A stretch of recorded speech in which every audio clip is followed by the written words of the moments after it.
Vaon'ny toekarena kosa Nisokatra androany hita amin'ny lapan'ny Kolotsaina sy ny fanatanjahantena tao Mahamasina ilay hetsika Salon de l'industrie de Madagascar hetsika izay tafiditra ihany koa ao anatin'ny fankalazana ny andron'ny indostria eto Afrika raha ny fantatra moa dia amin'ny alahady avy izao vao hikatona tanteraka izay hetsika goavana ao amin'ny lapan'ny Kolotsaina sy ny fanatanjahantena ao Mahamasina izay.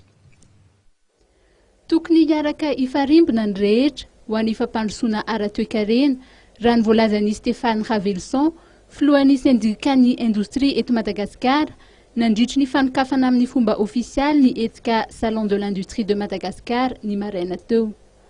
Manjifa ny malagasy aho, tombony ho an'ny rehetra, izay no teny fanevan'ity hetsika izay karakarain'ny SIM, ny GEFP sy ny primatura lefitra misana ny toekarena sy ny indostria miaraka amin'ny PNUD sy ny ONUDI ary ireo mpiara-miombina antoka samihafa.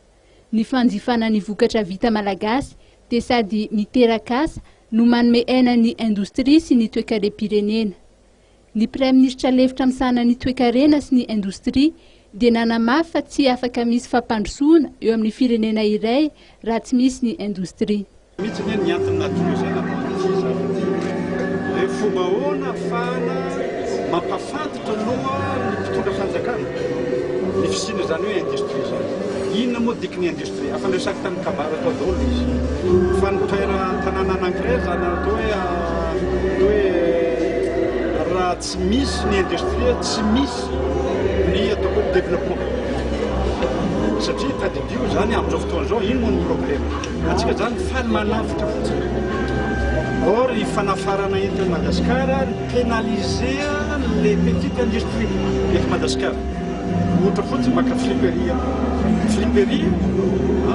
ny feno amin'ny marché eto amin'izao fotoana zao.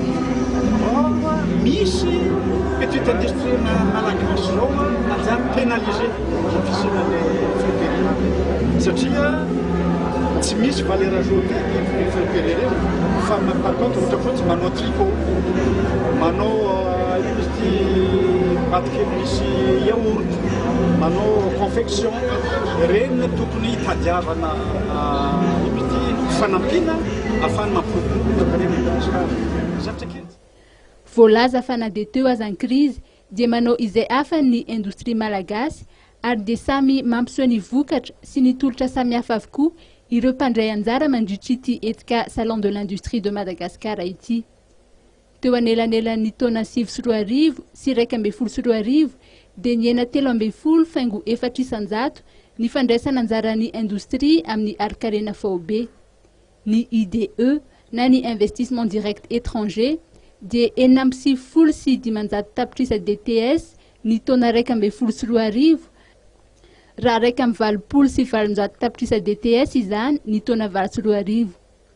Ankoatra ireo trano eva amanjatony izay hita eto amin'ny lapan'ny Kolotsaina sy ny fanatanjahantena Mahamasina dia anamarika ity hetsika ity ihany koa ny valandresaka samihafa sy ny fionana eo amin'ny samy mpandrarà na eo amin'ny mpandrarà sy ny mpamokatra akora samihafa.